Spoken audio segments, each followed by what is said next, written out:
Hello students, कैसे हैं आप सब लोग। आज हम पढ़ने जा रहे हैं बायोलॉजिकल क्लासिफिकेशन और ये हमारा थर्ड लेक्चर है। इससे पहले हम 2 लेक्चर कर चुके हैं।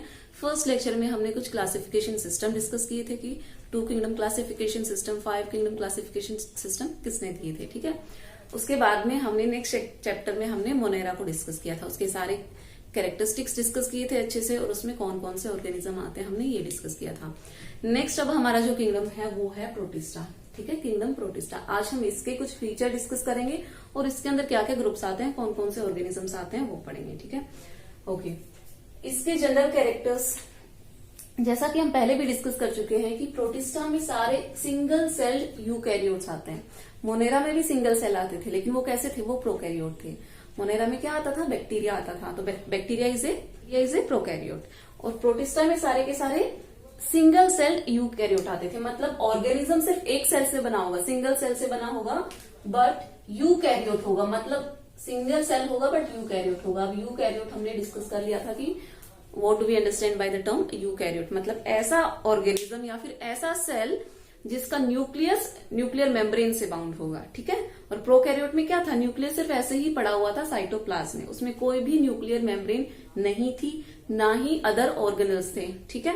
लेकिन यूकैरियोट एक कंप्लीट सेल है, ठीक है। इसमें सारे ऑर्गेनल्स पाए जाएंगे, लाइक क्लोरोप्लास्ट हो गया, माइटोकॉन्ड्रिया, एंडोप्लाज्मिक रेटिकुलम, और जो न्यूक्लियस है वो भी न्यूक्लियर मेम्ब्रेन से बाउंड होगा।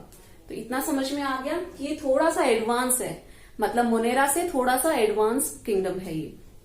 इसमें सारे के सारे सिंगल सेल यूकैरियोट आते हैं। नेक्स्ट इसमें देखो, हमने कुछ कैरेक्टरिस्टिक डिस्कस किए थे पिछली क्लासेस में, उसमें हमने ये भी पढ़ा था ऑटोट्रॉफ्स क्या होते हैं, हेटेरोट्रॉफ क्या होते हैं। ऑटोट्रॉफ में भी photosynthetic autotroph and chemosynthetic autotrophs, तो यही सारी चीजें यहाँ पे भी हैं कि इसके अंदर देखो, एक तो ये ऐसा किंगडम है, इकलौता ऐसा किंगडम है जिसके अंदर बहुत ज्यादा वेराइटी ऑफ ऑर्गेनिज्म मिलेंगे, ठीक है वो सारे के सारे सिंगल सेल हैं, वो सारे यूकैरियोट, लेकिन वो बड़े ही डाइवर्स हैं।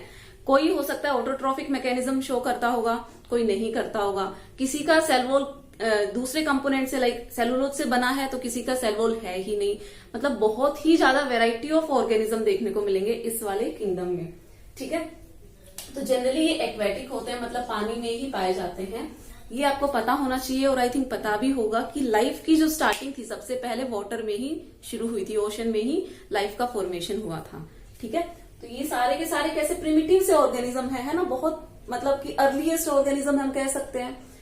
तो ये सारे के सारे कहाँ रहने वाले हैं, एक्वेटिक हैं, मतलब वाटर में रहने वाले। अब ये फ्रेश वाटर भी हो सकते हैं और मेराइन भी हो सकते हैं, मतलब फ्रेश वाटर बॉडीज में भी पाए जा सकते हैं या फिर मेराइन में, सॉल्टी वाटर में भी पाए जा सकते हैं। फोटोसिंथेटिक हो सकते हैं, नॉन फोटोसिंथेटिक भी हो सकते हैं, कि या तो अपना खाना खुद बनाते होंगे या दूसरे पे डिपेंडेंट रहते होंगे, ठीक है। दोनों ही वैरायटी के ऑर्गेनिज्म मिलेंगे इसमें, जब हम आगे इसको डिस्कस करेंगे डिटेल में तब आपको समझ में आएगा। नेक्स्ट इज, ये बहुत बहुत इंपॉर्टेंट पॉइंट है, इसको आप नोट कर लीजिए। लाइफ टाइम अगर आप बायो आगे पढ़ते हो, ठीक है, अब तो पढ़ोगे 11th में अगर बायो ली है, तो आपको लाइफ टाइम एटलीस्ट इतना याद रहना चाहिए, ये बहुत ही बेसिक कॉन्सेप्ट है बायो के, कि जो प्रोटिस्टा है it is a connecting link. Connecting link आप समझते हो, लिंक का मतलब है कनेक्ट करना, मतलब 2 चीजों को जोड़ना। तो ये एक ऐसा किंगडम है जो मोनेरा और बाकी के 3 अदर किंगडम है उनको कनेक्ट करता है।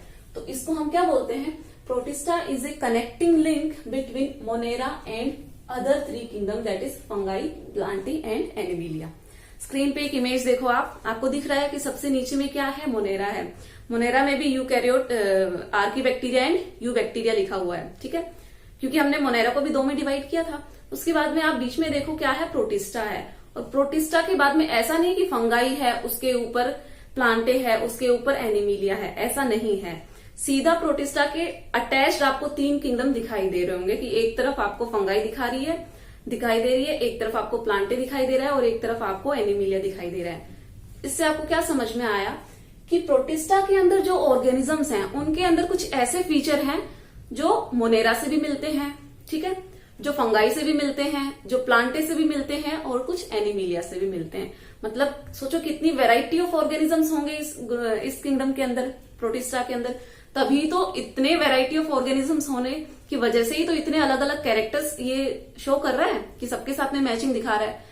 तो कहने का मतलब ये है कि ये कनेक्टिंग लिंक है, कि मतलब यहीं से बाकी ऑर्गेनिजम्स, बाकी किंगडम का ओरिजिन हुआ है, ऐसा कह सकते हैं हम, है ना। तो ये पॉइंट क्लियर हुआ कि व्हाट इज कनेक्टिंग लिंक, क्या समझ में आया इस चीज से।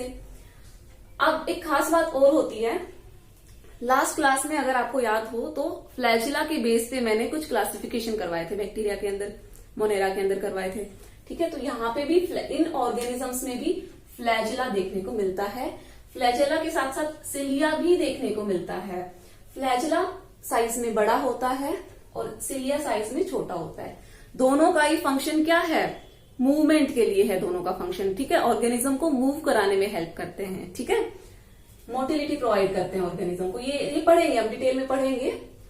ये प्रेजेंट भी हो सकता है और ये एब्सेंट भी हो सकता है, ठीक है।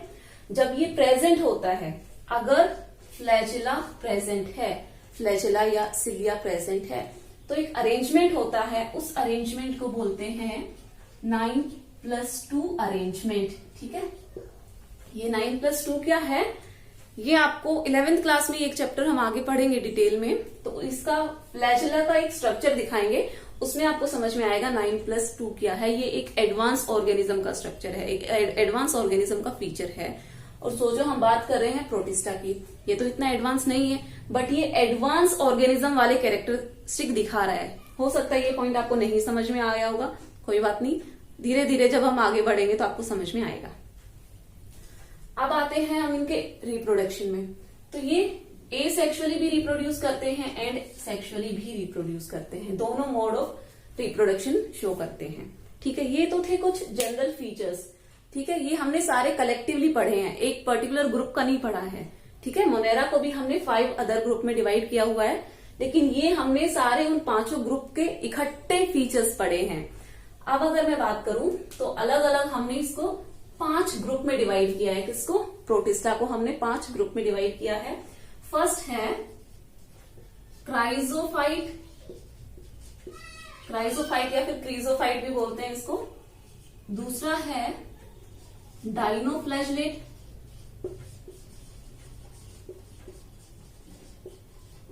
ठीक है। तीसरा है यूग्लिनोइड,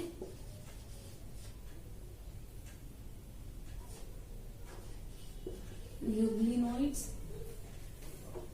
fourth is slime mould and fifth is protozoal,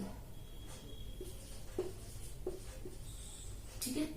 ये 5 ग्रुप्स हैं और इन 5 ग्रुप्स में बहुत टाइप के, बहुत वेराइटी ऑफ ऑर्गेनिज्म आपको दिखाई देगा, ठीक है। इनको हम डिटेल में डिस्कस करते हैं।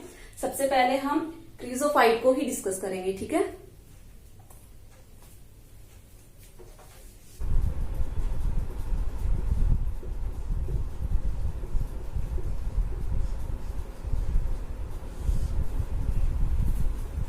क्रीजोफाइट्स, ठीक है।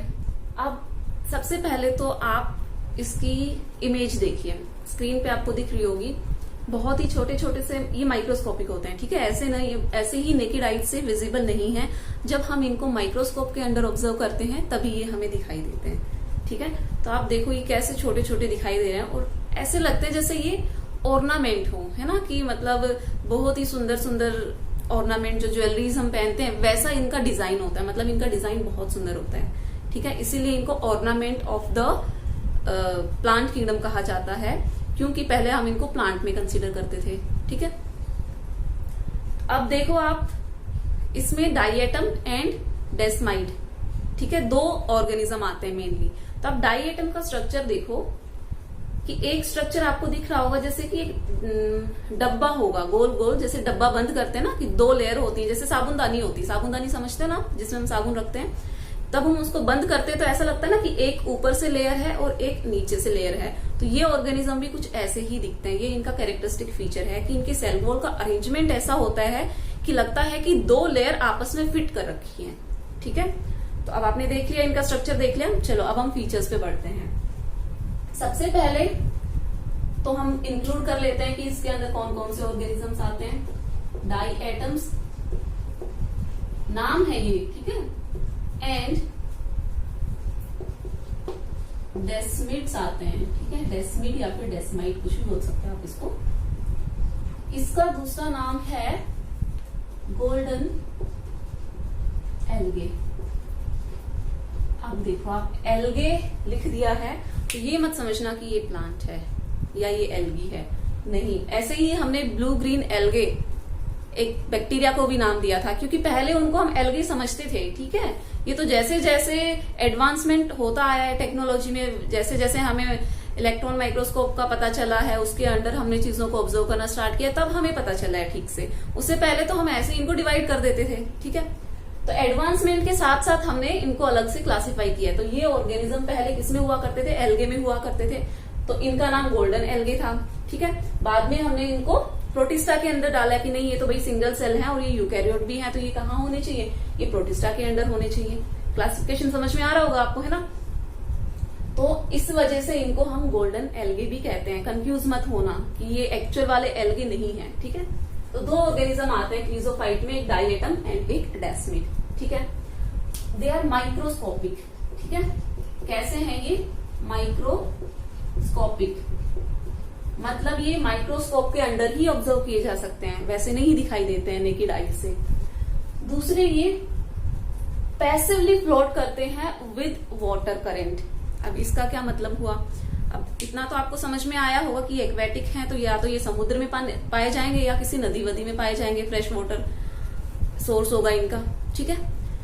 तो ये कैसे ऐसे स्विम नहीं करते जैसे फिश स्विम करती है ना, उसका एक स्ट्रक्चर है, उसके पास पर्टिकुलर ऑर्गन है स्विमिंग के लिए। इनके पास ऐसा कोई ऑर्गन नहीं है, ये पानी की लहरों के साथ में स्विम करते हैं, फ्लोट करते हैं, फ्री फ्लोट करते हैं, मतलब पैसिवली फ्लोट करते हैं। क्या आपको ये समझ में आया या कंफ्यूज हो गए? एक बार फिर से समझो। एक तो होता है तैरना, कि इंसान अपनी एनर्जी यूज करके तैर रहा है, स्विम कर रहा है। एक हो रहा है कि पानी जिस डायरेक्शन में बह रहा है, ऑर्गेनिज्म भी उसी डायरेक्शन में बह जा रहा है, ठीक है।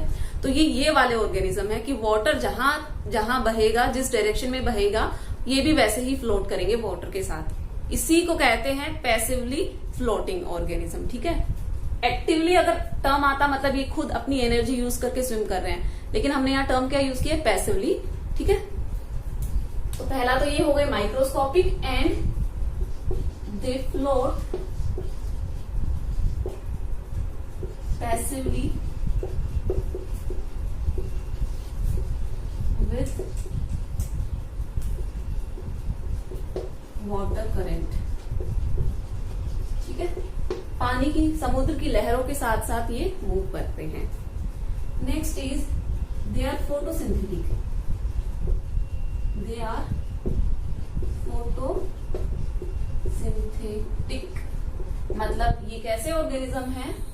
ये अपना खाना खुद बनाने वाले ऑर्गेनिज्म है। और आपने एक टर्म सुना होगा प्लैंकटॉन्स, है ना, ये आप 10th में शायद आपने पढ़ा होगा। फूड चेन में सबसे लोअर ऑर्गेनिज्म फूड चेन में क्या था? जहां से फूड चेन की स्टार्टिंग हो रही थी वो था फाइटोप्लैंक्टॉन्स। तो ये जो प्लैंकटॉन है ये वही वाले प्लैंकटॉन है, ठीक है। जितने भी ये डाइएटम्स हैं प्रोटिस्टा के अंदर, क्रीजोफाइट में जो डाइएटम्स हैं ये सारे के सारे प्लैंकटॉन कहलाते हैं, ठीक है।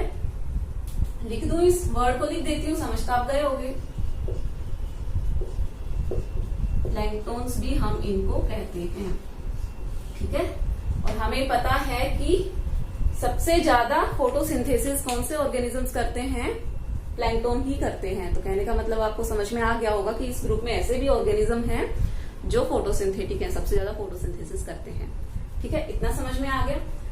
अब हम इनकी सेल वॉल देखते हैं, ठीक है। थोड़ी देर पहले मैंने बात की थी कि they are the connecting link between Monera and other 3 kingdom.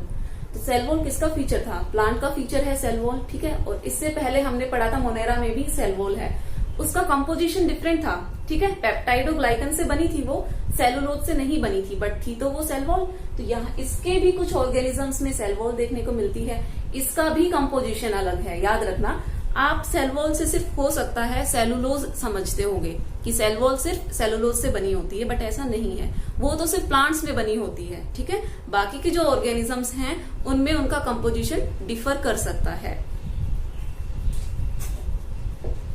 Cell wall is embedded with silica। अब यहां से आप इसको अच्छे से नोट कर लो। जैसे प्लांट सेल वॉल में हम सेलुलोज को नोट करते हैं कि हमें याद रखना है, ऐसे ही आपको डाई एटम्स में या फिर क्रीजोफाइट में क्या याद रखना है, आपको ये टर्म याद रखना है कि यहाँ पे जो सेल वॉल है वो किससे बनी है, उसमें सिलिका का भी कंपोजिशन है। ठीक है। और एक सेंटेंस मैंने थोड़ी देर पहले आपको बताया था, एक बात बताई थी कि इसका सेल वॉल का स्ट्रक्चर कैसा है। इसका अगर आप ड्रॉ करने की कोशिश करोगे, ठीक है, ये इसकी सेल वॉल है। जैसे सोप बॉक्स अभी आपको बताया था, साबुनदानी कुछ ऐसी होती है ना कि भाई एक डब्बा रहता है, उसके ऊपर दूसरा उसका कवर रहता है। तो यही समझो, नीचे ये छोटा वाला डब्बा है, ये उसके ऊपर कवर है। ठीक है। तो ऐसा स्ट्रक्चर रहता है। इसकी सेल वॉल है ना, ऐसे दो दिखेगी, दो नहीं है, एक ही है। क्यों? क्योंकि हम बात करेंगे तो सिंगल सेल है, सेल ही सिंगल है तो उसकी सेल वॉल दो कैसे हो सकती है। बट उसका स्ट्रक्चर इस तरीके से डिजाइन है। ठीक है। बहुत वेराइटी ऑफ डिजाइन देखने को मिलेगा इस ग्रुप में आपको। तो आपकी एनसीईआरटी में एक बहुत अच्छी लाइन दी हुई है, उसको आप एज इट इज नोट करो। Cell wall forms two overlapping structure which fit together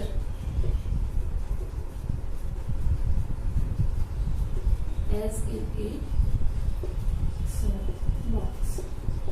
ठीक है। तो ये जो अभी हमने बात की थी, ये वही बात कह रही है एनसीईआरटी में, आपकी ये लाइन लिखी हुई है। Cell wall forms two overlapping structure. दो ओवरलैपिंग स्ट्रक्चर दिख रहे हैं आपको, एक ये स्ट्रक्चर है और एक ये स्ट्रक्चर है। दो स्ट्रक्चर आपस में ओवरलैप कर रहे हैं। ठीक है। और कैसे दिख रहे हैं? एक दूसरे ऐसे फिटेड हैं, एक साथ फिटेड हैं। तो कैसे दिख रहे हैं? जैसे कि सोप बॉक्स हो, ठीक है, साबुनदानी हो। इतना समझ में आ गया। अब आगे बढ़ते हैं।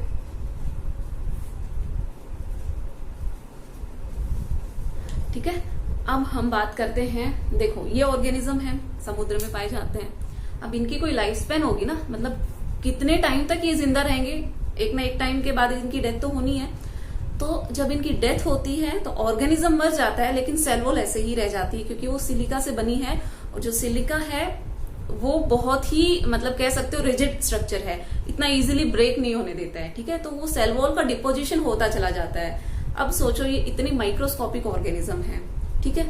अब ये है भी मिलियंस या बिलियंस की तादाद में है। जब इनकी डेथ होती है तो इतनी ही बिलियंस ऑफ इनकी सेल वॉल का डिपोजिशन होता है, और बहुत सालों से होता है, मतलब मिलियंस ऑफ ईयर्स अगो से ये होता आ रहा है। ठीक है। सोचो ये कितने पुराने ऑर्गेनिज्म हैं, इतना तो हमने आइडिया लगा ही लिया है। आपको 12th क्लास में एक्चुअली समझ में आएगा, तब आप एवोल्यूशन ऑफ अर्थ पढ़ोगे। ठीक है। अभी आप इतना समझो कि जब अर्थ का फॉर्मेशन हुआ होगा और लाइफ का ओरिजिन हुआ होगा, तब से ये ऑर्गेनिजम्स बनना स्टार्ट हो गए थे। ठीक है। और आज तक ये प्रेजेंट है, अभी भी है ये। ठीक है। ऐसा नहीं है कि ये खत्म हो गए, एक्सटिंक्ट हो गए हैं, अभी भी ये हैं। तो तब से ये ऑर्गेनिज्म, जब इनकी डेथ होती जा रही है तो ये अक्यूमुलेट होते जा रहे हैं। ठीक है। तो एक टाइप की मिट्टी बनाते हैं ये, इसकी सेल वॉल। ठीक है। जो सेल वॉल है वो ग्रिटी होती है और एक सॉइल, एक काइंड ऑफ सॉइल का फॉर्मेशन करती है, उसका नाम है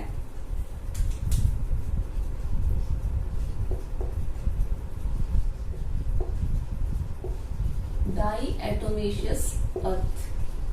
ठीक है।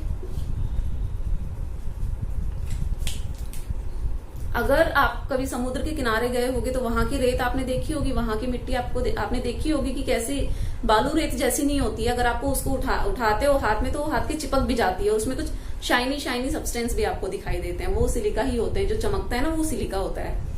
तो एक डाईएटोमेशियस अर्थ का फॉर्मेशन करती है। कौन करती है? Cell wall. किसकी सेल वॉल? डाई एटम्स की। ठीक है। कब? जब वो मर जाते हैं। ठीक है। और वो बहुत ज्यादा ईयर्स तक, बहुत ज्यादा टाइम तक एक्यूमुलेट होती रहती है वो सेल वॉल। ठीक है।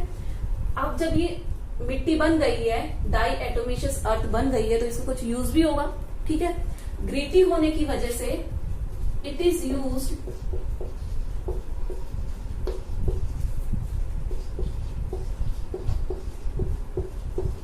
To polish. किसी भी चीज को पॉलिश करते हैं, है ना, तो उसमें इसका यूज होता है, क्योंकि ये थोड़ी खुरदरी ग्रीटी टाइप रहती है, तो किसी भी चीज को इजीली हम पॉलिश कर सकते हैं। तो एक तो इसका यूज क्या हो गया, पॉलिशिंग में हेल्प करती है, ये वहां यूज में आती है। दूसरा है it is used in filtration of oil and syrup. ठीक है, ये दो इसके यूजेस हैं, एक तो पॉलिशिंग में हेल्प करती है, दूसरा ये filtration of oil and syrup में हेल्प करती है। ये दो यूजेस आपकी एनसीईआरटी में दिए गए हैं। बाकी आपका जो व्हाइट वाला टूथपेस्ट होता है, कोलगेट वगैरह, उसमें भी कुछ अमाउंट इसका पाया जाता है। ठीक है, क्यों? क्योंकि ये वॉल्यूम को इंक्रीज करने के लिए काम आती है। ये पेंट में भी यूज होती है, बट ये आपके एनसीईआरटी में नहीं दिए हैं, तो आप इन पे मत फोकस करो। आप सिर्फ ये दो पॉइंट पे फोकस करो कि एक तो पॉलिशिंग के लिए काम में ली जाती है, दूसरा filtration of oil and syrup. ये इनके दो यूजेस हैं। ठीक है, किसके? डाईएटोमेशियस अर्थ के, जो कि किससे बनती है? डाईएटम से। डाईएटम किसका पार्ट है? क्रीजोफाइट का। क्रीजोफाइट किसके अंदर स्टडी कर रहे हैं हम? प्रोटिस्टा के अंदर। आई होप आपको सीक्वेंस समझ में आ रही होगी। कंफ्यूज मत होना, चैप्टर है, थोड़ा सा कंफ्यूजिंग लगेगा, बट आप इसको एकदम पॉइंट टू पॉइंट समझते जाओगे, एक सीक्वेंस में पढ़ोगे तो ये बिल्कुल भी कंफ्यूजिंग नहीं है, समझ में आएगा। तो जो क्रीजोफाइट हैं, ये हमने देख लिया है कि फोटोसिंथेटिक थे, तो हम इनको क्या कहेंगे? दे आर द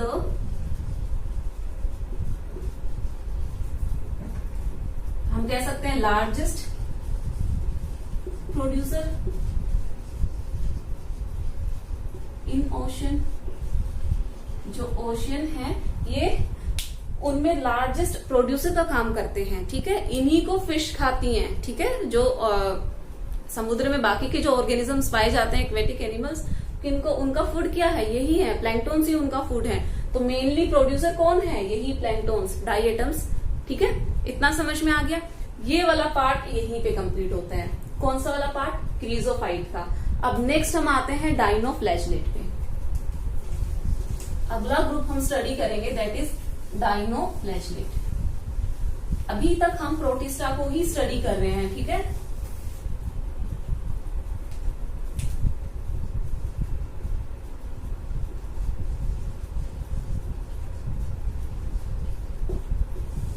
ओके। डाइनोफ्लैजेलेट नाम से कुछ आपको समझ में आ रहा है? डाई का मतलब होता है टू, यहाँ पे डाइनो मीन्स है टू, एंड फ्लैजेलेट मतलब फ्लैजुला। मतलब ये ऐसे ऑर्गेनिज्म है जिनके पास दो दो फ्लैजुला है। इससे पहले जो हम डाईएटम पढ़ रहे थे, मतलब क्रीजोफाइट पढ़ रहे थे, उनके पास फ्लैजुला नहीं था। ठीक है, वो पैसिवली स्विम करते थे, पैसिवली फ्लोट करते थे, स्विम नहीं करते थे। ठीक है, लेकिन इनके पास क्या है? फ्लैजुला है। तो एक आइडिया आप यहां से लगाओगे कि ये स्विम करेंगे। फ्लैजुला का मेन फंक्शन क्या होता है? Swimming, motile. ठीक है, मूवमेंट प्रोवाइड करवाना ऑर्गेनिज्म को। तो ये चीज आप यहां से समझो कि एक तो इनके पास दो फ्लैजुला होते हैं, और ये भी कहाँ पाए जाते हैं? ये भी एक्वेटिक है। ठीक है,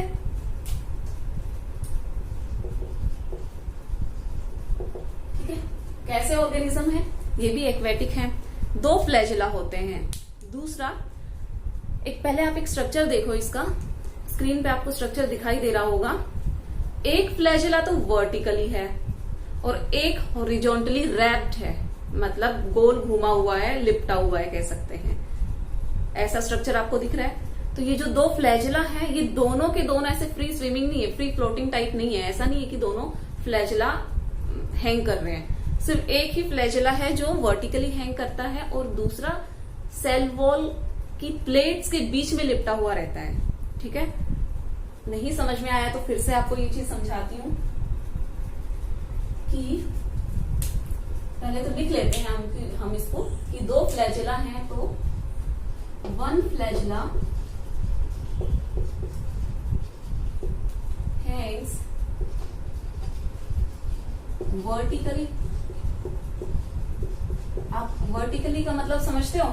जैसे ये वर्टिकल है, इसको हम वर्टिकल लाइन कहते हैं, और ये हॉरिजॉन्टल है। ठीक है, तो ऐसे अगर मान लो ये एक ऑर्गेनिज्म है और ऐसे फ्लैजुला लटक रहा है, हैंग कर रहा है, तो ये वर्टिकल हैंग कर रहा है, इसको हम कहेंगे कि ये वर्टिकली प्लेस्ड है। और एक फ्लैजुला मान लो यहां से ओरिजिन होते हुए ऐसे रैप कर रहा है इसके चारों तरफ। ठीक है, मतलब ये जो ऑर्गेनिज्म है इसके चारों तरफ लिपटा हुआ है, तो ये हॉरिजॉन्टल हो गया। क्यों? क्योंकि ये ऐसा है।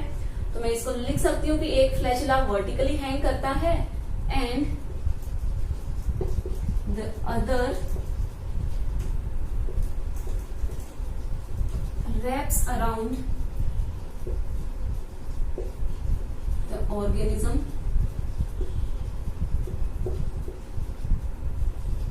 in between the cell wall plate।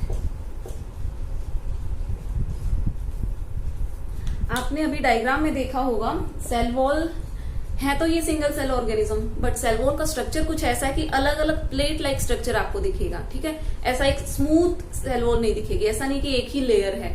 वो लेयर में आपको लेयर ऐसी दिखेगी कि वो अलग अलग स्ट्रक्चर से बनी हो। जैसे हम टाइल्स लगाते हैं डिफरेंट, अगर टाइल्स आप लगाते हो, जैसे जनरली आप फुटपाथ पे जो टाइल्स देखते हो उनका शेप अलग सा रहता है ना, ऐसे फिटेड रहती है एक दूसरे के साथ में। तो ऐसा ही इनका भी समझो कि एक ही सेल वॉल है लेकिन उसका डिजाइन कुछ ऐसा है कि आपको लगता है प्लेट्स अरेंज की गई हैं। ठीक है, इतना समझ में आया आपको? अब नेक्स्ट हम पढ़ते हैं कुछ पिगमेंट। इन ये डिफरेंट कलर्स के पाए जाते हैं। ठीक है, दे कंटेन डिफरेंट पिगमेंट्स। मतलब इन ऑर्गेनिजम्स के अंदर अलग अलग पिगमेंट होते हैं, इसी वजह से इनका कलर भी अलग अलग होता है। लाइक ब्लू कलर के हो सकते हैं ये, येलो, ग्रीन एंड रेड। तो सोचो ये कितने ब्यूटीफुल ऑर्गेनिज्म होंगे कि इनका जो कलर है वो कितना डिफरेंट कलर है, और है ये माइक्रोस्कोपिक। ऐसे ही आपको नहीं दिखेंगे जब तक कि आप इनको माइक्रोस्कोप के अंदर नहीं ऑब्जर्व करोगे। तो इतना आपको समझ में आ गया, ये 3 चीजें समझ में आ गई। नेक्स्ट इज, एक पॉइंट और लिखो, जो रेड कलर वाला पिगमेंट है। ठीक है, रेड कलर वाला पिगमेंट है, एक स्पेशल नाम मेंशन है आपकी एनसीईआरटी में, उसी डायनोफ्लैजेलेट में पाया जाता है। उसका नाम है गोनियोलेक्स। ठीक है, ये मार्क कर लो, आपकी एनसीईआरटी में दिया हुआ है और ये मोस्ट इंपोर्टेंट है, ये वर्ड आपको याद होना चाहिए। ठीक है ना, गोनियोलेक्स या गोनीलेक्स जो भी आप इसको बोलना चाहो, ये रेड कलर का पिगमेंट होता है। ठीक है, रेड कलर के पिगमेंट से बने होते हैं। ठीक है, और रेड टाइड यही करवाते हैं। मतलब कभी कभी न्यूज में देखा होगा कि लेक का पूरा पानी पिंक कलर का हो गया है या रेड कलर का हो गया है। कभी कभी न्यूज में ये भी देखा होगा या फिर यूट्यूब पे ऐसा दिखाते रहते हैं ना कि समुद्र का पानी चेंज हो गया है, कलर चेंज हो गया है। कभी वो डार्क ब्लू दिखाई देगा, ग्रीन दिखाई देगा, या फिर कभी वो रेड कलर का दिखाई देगा। ठीक है, तो वो किनकी वजह से है? वो इन्हीं ऑर्गेनिजम्स की वजह से है। जब ये मल्टीप्लीकेशन स्टार्ट करते हैं, मतलब रिप्रोडक्शन अपना स्टार्ट करते हैं, तो इतना ज्यादा रिप्रोड्यूस करते हैं, इतना जल्दी जल्दी मल्टीप्लाई करते हैं कि वाटर में यही नजर आते हैं। मतलब ये माइक्रोस्कोपिक है, डायरेक्टली तो नजर नहीं आएंगे, लेकिन इनका पिगमेंट तो रिफ्लेक्ट करेगा, है ना। तो इसी वजह से उस वाटर का कलर वैसा दिखाई देता है। ठीक है, तो गोनियोलेक्स की वजह से क्या दिखाई देता है? वाटर का जो कलर है वो रेड दिखाई देता है, और इसी को हम रेड टाइड के नाम से जानते हैं। ठीक है, यहां से देखो बच्चों, ये क्वेश्चन पक्का पूछा जाता है प्री बोर्ड में, हर बार ये आता है ये क्वेश्चन। ठीक है, जितना मैंने कुछ क्वेश्चंस देखे हैं, तो इसको इम्पोर्टेंट मार्क कर लो आप कि ये चीज आपसे पूछी जाएगी कि ये किसकी वजह से होता है। ये गोनियोलेक्स की वजह से होता है। और आप अभी बड़ा ही फैसिनेटिंग लग रहा होगा सुन के, बट ये उतना ही हार्मफुल भी है, क्योंकि ये एक टॉक्सिन कंटेन करता है। ठीक है,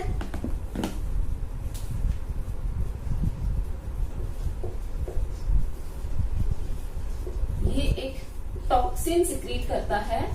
उस टॉक्सिन का नाम है सेक्सी टॉक्सिन।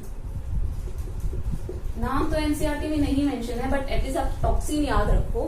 ठीक है, और ये टॉक्सिन कैसा है? अब नाम ही टॉक्सिन है, मतलब हार्मफुल होगा। तो एक्वेटिक ऑर्गेनिजम्स हैं, जैसे फिश वगैरह हैं, जब वो इनको खाती हैं, ज्यादा मात्रा में खा लेंगी तो क्या होगी? उनकी डेथ हो जाएगी। kills the aquatic organisms। मतलब अब तक कि हम बात कर रहे थे कि ये हेल्पफुल हैं, फोटोसिंथेसिस कर रहे हैं, ठीक है, अपना खाना खुद बना रहे हैं और ये प्रोड्यूसर भी हैं, बट ये कभी कभी हार्मफुल भी हो जाते हैं, ठीक है। जब और एक जो रेड टाइड का मतलब यही है, जब ये इतने ज्यादा मल्टीप्लाई करने शुरू कर देते हैं कि जब पानी पूरा रेड कलर का दिखाई देता है तो ऐसा लगता है कि भाई लाल रंग की लहरें आ रही हैं, ठीक है, उसी को रेड टाइड नाम दिया गया है। तो आई होप आपको ये समझ में आ गया होगा। इस वाले डायनो फ्लैशलेट में सिर्फ हमको इतना ही स्टडी करना था, ठीक है, कंफ्यूज तो नहीं हुए, कुछ भी नहीं है। डायनो फ्लैशलेट ग्रुप से स्टार्टिंग होती है तो आपको पता होना चाहिए कि इसमें 2 फ्लैजला पाए जाएंगे, एक वर्टिकली होगा और एक हॉरिजॉन्टली रैप्ड होगा, ठीक है। और सेल वॉल इसका रह गया है। सेल वॉल का कंपोजिशन आप देख लो एक बार। सेल वॉल किससे बनी होती है? इसमें मेड अप ऑफ सेलुलोज, ठीक है। देखो जब मैंने ये टॉपिक स्टार्ट किया था तभी मैंने आपको ये चीज बता दी थी कि इसमें कोई एक स्पेसिफिक फीचर नहीं है, ठीक है। इसमें इतनी वैरायटी ऑफ ऑर्गेनिज्म है तो बहुत ही वैरायटी ऑफ चीजें हमें पढ़नी पड़ेंगी।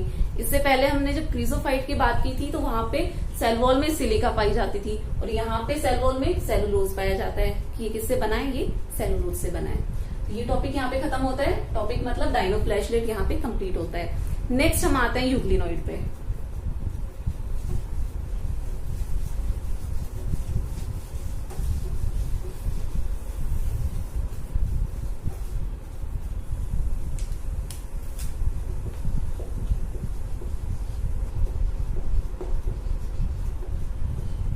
यूग्लिनोइड्स, ठीक है। अब देखो यूग्लिना आपने नाम सुना होगा, इसमें वही ऑर्गेनिज्म आता है यूग्लिना। अब कहाँ पाए जाते होंगे ये फ्रेश वाटर में पाए जाते हैं, ठीक है, फ्रेश वाटर में पाए जाते हैं एंड स्टैग्नेंट वाटर में पाए जाते हैं, स्टैग्नेंट वाटर, ठीक है। स्टैग्नेंट का मतलब क्या समझते हो? जो पानी एक जगह इकट्ठा हो जाए, ठीक है, बहते हुए पानी में नहीं, इकट्ठे पानी में, जैसे पौंड हो गया, तालाब हो गया, ठीक है। तो ये फ्रेश वाटर है और दूसरे स्टैग्नेंट वाटर में पाए जाते हैं। अब ये भी माइक्रोस्कोपिक ही है, ऐसे नहीं दिखाई। ये सारे इसमें जितने भी ऑर्गेनिज्म हम स्टडी कर रहे हैं प्रोटिस्टा में, सारे के सारे जनरली माइक्रोस्कोपिक ही हैं और एक्वेटिक तो सारे हैं ही। अब यूग्लिनोइड्स में 2 फ्लैजला पाए जाते हैं। यूग्लिना जनरली इसके अंदर हम स्टडी कर रहे हैं यूग्लिना। पहले तो आप यूग्लिना का स्ट्रक्चर देखो, आपको स्क्रीन पे दिख रहा होगा, है ना। यूग्लिना का स्ट्रक्चर दिख रहा है, उसमें 2 फ्लैजला होते हैं। दिखने में हो सकता है आपको ये पैरामीशियम टाइप दिख रही होगी, बट पैरामीशियम और यूग्लिना को पहचानने का एक ही तरीका है कि जो फ्लैजला है ये सिर्फ यूग्लिना में पाया जाता है, लेकिन पैरामीशियम में सिलिया पाए जाते हैं, फ्लैजला नहीं पाए जाते हैं। ये हम आगे पढ़ेंगे। तो जो 2 फ्लैजला होते हैं, लेकिन आपको सिर्फ एक ही दिखाई दे रहा होगा। क्यों? क्योंकि एक फ्लैजला इसका इसके अंदर ही रहता है, ठीक है। वो इतना छोटा रहता है साइज में कि वो एक फ्लैजला इसके अंदर ही रहता है, दूसरा बाहर हमें दिखाई देता है। इतना आपको समझ में आ गया? आगे बढ़े। It has 2 flagella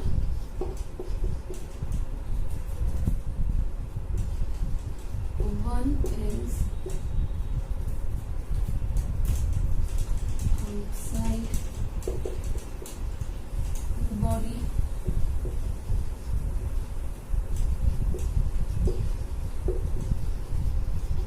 which helps in swimming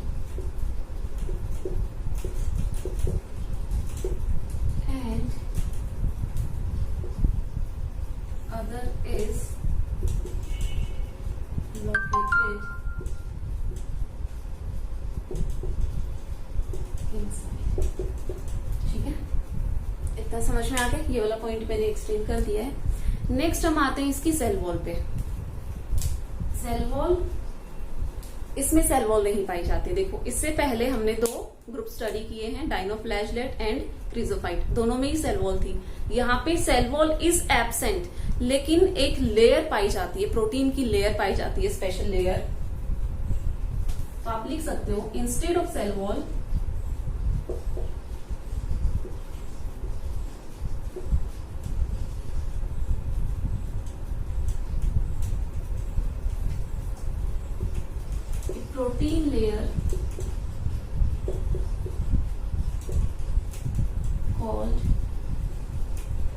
pellicle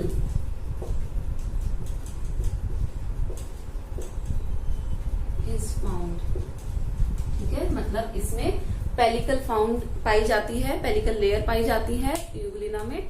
और इट इज फ्लेक्सिबल, जो पेलिकल है ना ये फ्लेक्सिबिलिटी प्रोवाइड करती है। इट इज फ्लेक्सिबल मतलब रिजिड नहीं है, सेल वॉल की तरह रिजिड नहीं है, ये फ्लेक्सिबल है। ठीक है, किसकी वजह से फ्लेक्सिबल है यूग्लिना?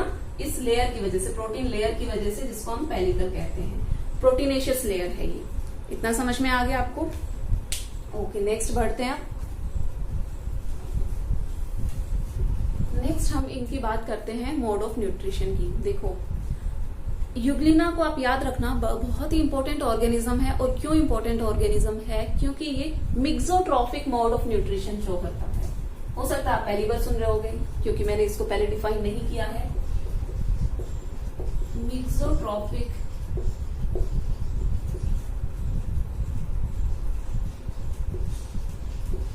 मोड ऑफ न्यूट्रिशन, इससे आप क्या समझते हो? मिक्स होना। मिक्स कब होगा? जब कोई दो चीजों का कॉम्बिनेशन होगा, तभी हम उस चीज को बोलेंगे ये मिक्सचर है। तो मिक्सोट्रॉफिक मोड ऑफ न्यूट्रिशन मतलब ये दो मोड ऑफ न्यूट्रिशन, एक ऑर्गेनिज्म है लेकिन दो टाइप के मोड शो करता है। One is autotrophic and one is heterotrophic. ठीक है, देखो जो यूग्लिना है एक ऐसा विचित्र ऑर्गेनिज्म कह सकते हो कि जो दोनों ही मोड ऑफ न्यूट्रिशन शो करता है। मतलब जब सनलाइट होगी तो वो क्या हो जाएगा? ऑटोट्रॉफिक होगा, मतलब अपना खाना खुद बनाएगा। इसके अंदर जो पिगमेंट होते हैं वो हायर ऑर्गेनिज्म यानी कि प्लांट वाले पिगमेंट होते हैं, क्लोरोफिल प्रेजेंट होता है। ठीक है, किसमें? यूग्लिना में।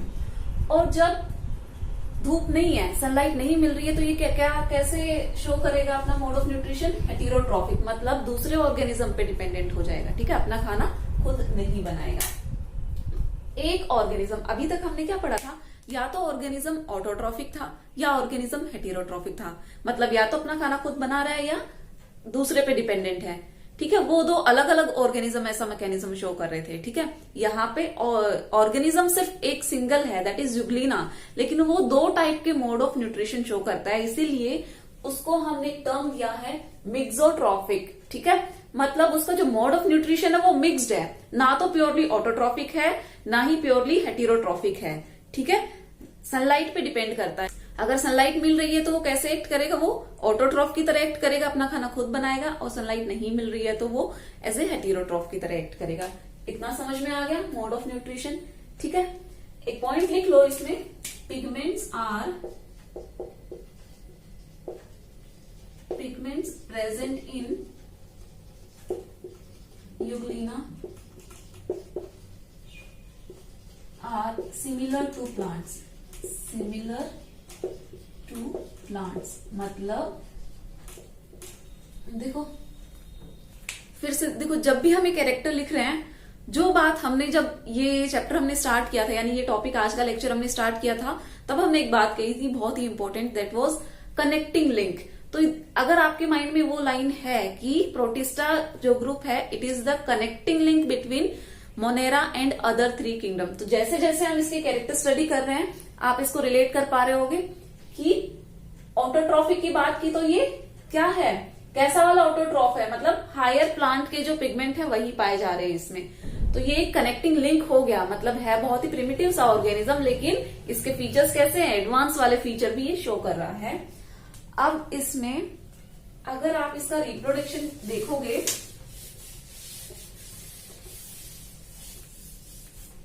एसेक्सुअली अगर ये रिप्रोड्यूस कर रहा है, it reproduce asexually by vertical or longitudinal division। Divide तो ये बाइनरी फिशन से ही करता है, मतलब एक ऑर्गेनिज्म दो में स्प्लिट हो जाता है, जैसे कि अमीबा होता है, हमने लोअर क्लासेस में पढ़ा हुआ है, 9th 10th में भी पढ़ा है।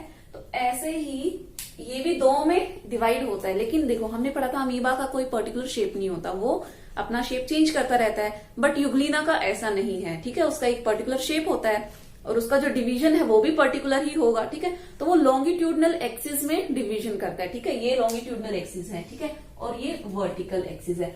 अगर मान लो ये ऑर्गेनिज्म है तो ये लॉन्गिट्यूडिनली कैसे डिवाइड करेगा, मतलब ये इस एक्सिस पे डिवाइड करेगा, तो ये कुछ ऐसा स्ट्रक्चर बनाएगा, ठीक है। कहने का मतलब है यहां से डिवीजन करेगा और उसके बाद में ये ऐसे अलग हो जाएगा, ठीक है।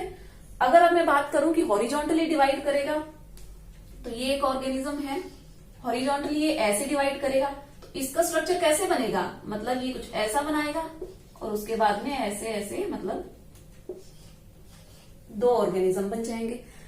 तो इस वाले को हम कहते हैं हॉरिजॉन्टल डिवीजन और इस वाले को हम कहते हैं वर्टिकल डिवीजन। समझ में आया? अब स्क्रीन पे एक इमेज दिख रही होगी यूग्लिना के डिवीजन की, कि कैसे उसमें डुप्लीकेशन हो रहा है उसके फ्लैजिला का और अंदर के जो ऑर्गेनल्स हैं उनका, ठीक है। और एक वर्टिकल एक्सिस पे ये डिवाइड कर रही है, इसी को हम वर्टिकल या फिर लॉन्गिट्यूडनल डिवीजन बोलते हैं, ठीक है। तो ये एनसीईआरटी में नहीं गिवन है, बट ये बहुत इंपॉर्टेंट पॉइंट है नीट के पॉइंट ऑफ व्यू से, तो प्लीज इसको याद रखना, ठीक है। क्योंकि इसका जस्ट ऑपोजिट यानी कि हॉरिजॉन्टल होता है पैरामीशियम में। आगे जब हम पढ़ेंगे प्रोटोजोआ ग्रुप उसमें मैं बताऊंगी कि कैसे होता है, अभी इतना याद रखो। तो अब आपको समझ में आ गया कि हमने यूग्लिना यहाँ पे कंप्लीट होता है, इसका मोड ऑफ न्यूट्रिशन भी देख लिया और यहाँ पे इसका रिप्रोडक्शन भी देख लिया। एसेक्सुअल रिप्रोडक्शन है इसमें और कैसे, बाय बाइनरी फिशन, बट कैसा, लॉन्गिट्यूडनल डिवीजन, ठीक है। देखो ये वाला जो टॉपिक है थोड़ा सा लंबा है, अभी इसमें दो ग्रुप और बाकी रह गए हैं, एक है स्लाइम मोल्ड और एक है प्रोटोजोवन। ये हम नेक्स्ट क्लास में कंटिन्यू करेंगे, ओके। अगर आपको वीडियो पसंद आए तो प्लीज इसको लाइक करिए, शेयर करिए एंड सब्सक्राइब करिए। Thank you so much.